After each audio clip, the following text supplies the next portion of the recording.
Hello mga ka-idol. Shoutout sa inyong lahat. Ayan, dito ngayon namin ibibigay yung tutorial ng pagluluto sa kawa ng sinaing. Ayan, uumpisahan natin yan mga kalodi. Shoutout nga para sa inyong lahat at sa magandang hapon. Ayan si Chong, yan yung pinaka-master talaga dito sa pagluluto. Oh. Ayan. Yan si Chong. Master Pogi. Yan ang master pogi sa pagluluto. Shoutout sa inyong lahat sa magandang hapon. Happy birthday na rin po sa may bahay. Ito pa isang master natin. Oh.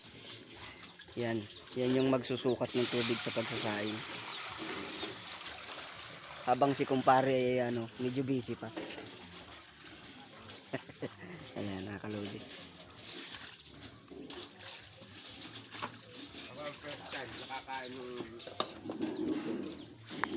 Yan. Sarap yung sinaing kasi tinatakpan ng dahon, ng dahon. Siyempre mga ka-idol, ayan ay ipakukuluin pa natin yan. At Manamit. ituturo pati sa atin yan kung paano ang paraan ng pagsasaing ng walang taklob. Yan. Pag nilagyan niya ng bigas, abot dito yan. Oh. Ayan. Sakto yan. Medyo Pag hilab ng bigas niyan, puno yan. ayan mga ka-idol. Isang gatong. Ayan, dalawang master yung nag-tutorial sa atin. Pag kumuloy na ilagay ng ay kakahigi na yan. Ayan mga idol. Oh. Mas maalwan pa ako dyan magsaing kaysa doon sa kaldirong malaki. Ganyan po ang pagsasaing sa kawa. Pakukuluin lang po yan. Pinagsainan mo yung kaldirong mga malaki. Sa lahat ng manonood ko, ayan, tandaan niyo po. At iisa-isahin natin na ituro bawat sa pagsasaing sa kawa. Ayan yung mga master natin sa pagluluto. Ayan, siyempre hindi tayo makawala dyan.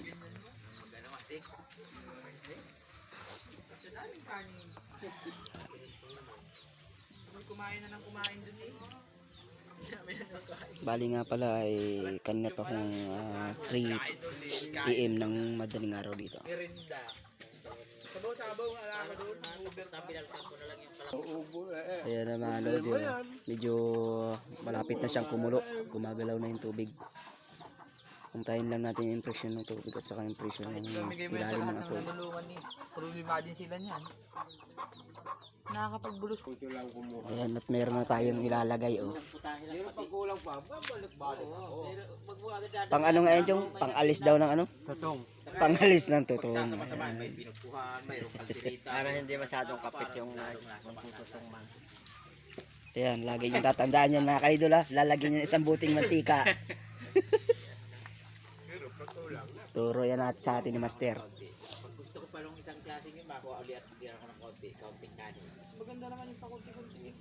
Hindi mo namamalayan ang apat na balik. Yan naman yung mga kaidol ay pagkulo niyan. Lalagay na dyan utay-utay yung bigas. Pagka maganda ng kulo. Ayan, abang-abang lang muna tayo. Ayan nga pala mga kaidol. Oh. Diyan mapapansin ninyo, utay-utay kumukulo yung tubig natin sa talwasi. Ano? So ang aantayin na lang natin dyan ay yung ituturo sa inyo yung pagbububod ng bigas dyan sa tubig. Siyempre ayan, kailangan niyang pantay na pantay yung pagkakulo. At nagkuha na rin si Master ng pangtahob.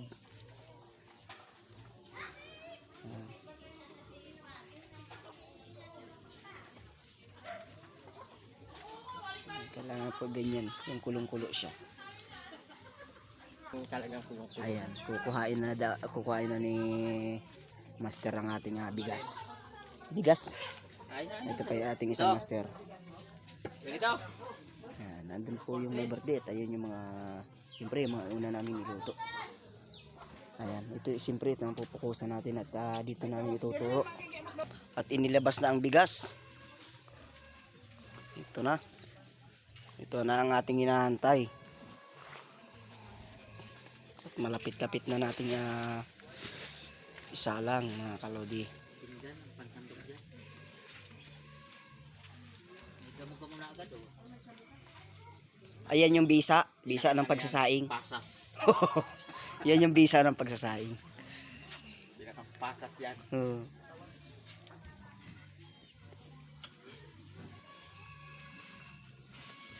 Maganda ang ano, palipot ang Kulo. pero mas malakas dito.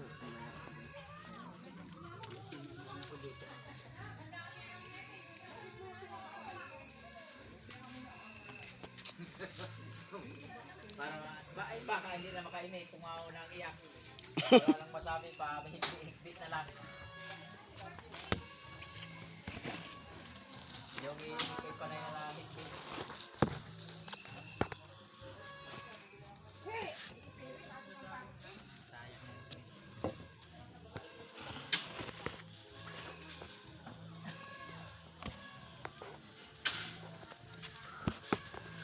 Ayan.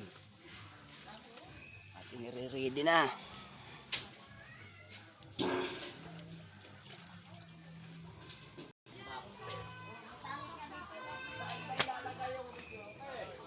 Ito sa may pito. Ayan na mga ka-brothers, inuumpisa na ang pagbubod. Ayan. Ganyan po, tayo-tay. Bud na pa ito.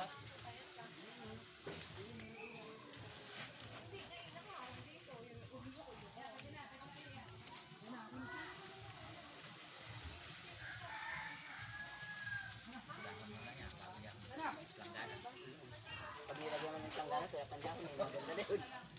Singaw yun. Ang ganda na ng Kahit pag wala akong plangganang mailagay, dahon lang talaga, ladaganan ko lang ng kahoy. Sabi lang tabi. Oo, bagay iba katsa. Plastic. Kahoy lang.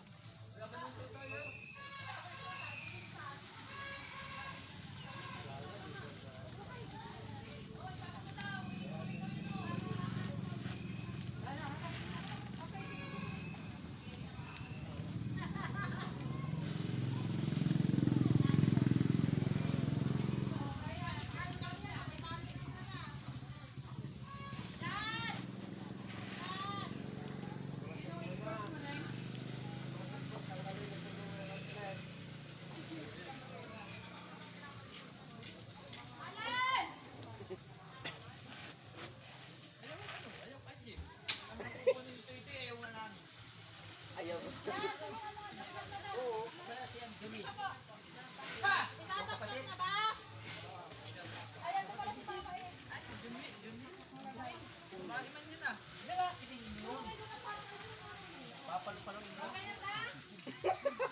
Huwag kang kikilig. Street ka. Pupurutin mo lagi sa... Alright. Mapapalaban na sana.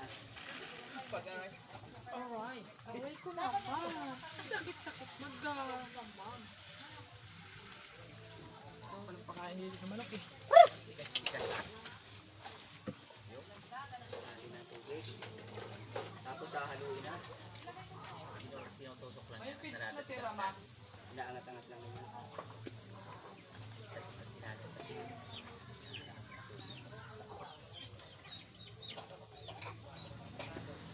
Mahirap itong klaseng bigas nito.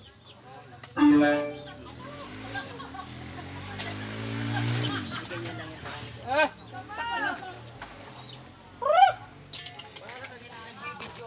Ayan na mga kaludi at nailagay na nga pala ang bigas natin. Ano? Takpal mo muna yung tandaming bangaw.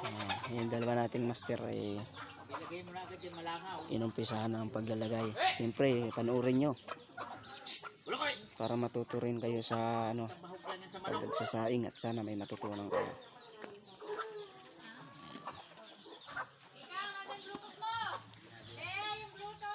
Para sigurado. Ilalim may maganda. Ayan, ganyan po ang ginagawa. Inyo pong pagkakat. Usisaing maigi. At baka magpakalbo kayo. Hindi yan, itong kakakal mo. At habang ang aking kumpare ay nag-aabala sa pagbabahog ng kanyang mga manok. Oh, hindi yan. Mahog yan sa manok.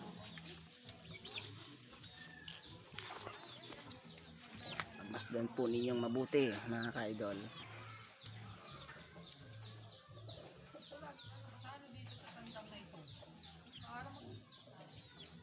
Ano yan? Pitch? Ayos yan. Kahit pang baboy, pwede sa manok. Oo. Tira to? Ano na yan? Ayan na. Mahal lang na kuya ngayon. Yung mga dikipan na yan. Ang mahal lang na kuya ngayon. Ang mahal. Hindi ka lang ano na kuya kahit pag touchscreen yun eh. Touchscreen niya. Ayan si Chong, ating master.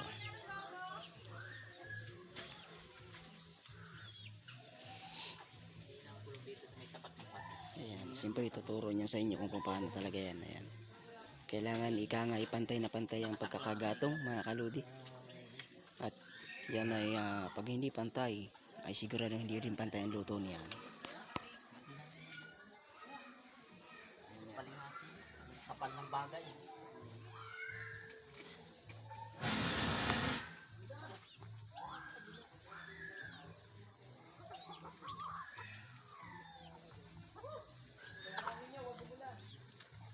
Ayan. Hindi maulan.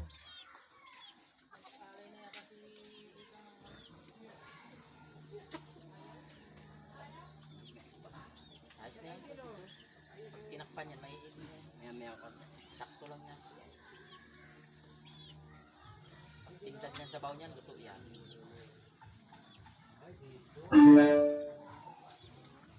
Para ka na nagsasaing ng bigas. Sakto yung tubig niya.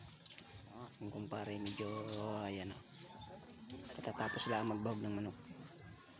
Si Chong naman ay may minumostra. Ayan.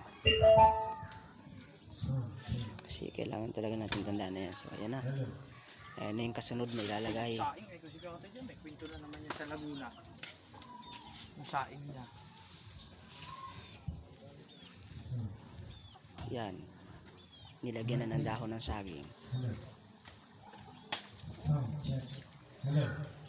Ano, anak nitong hype nito kaya nangangaubos. Alam kinakain ng pusa, iniyon-iyon. Hello, sound check. Mic test. Hello. Sound. Hello. Hello, sound.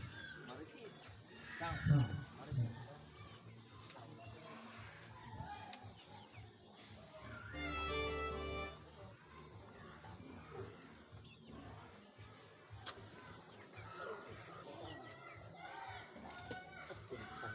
Ayan na, tinakpan na. Awat na. At aawatan na rin po yan ng gatong. Yan. Malaki.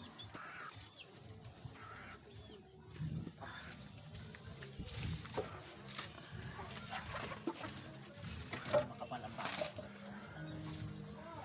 Sakto lang. Pag yung maunti lang.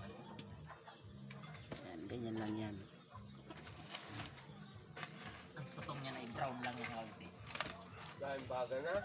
Bagang baga na yun. Kapal na ng baga. Kanina pa yan eh, kaya maraming baga.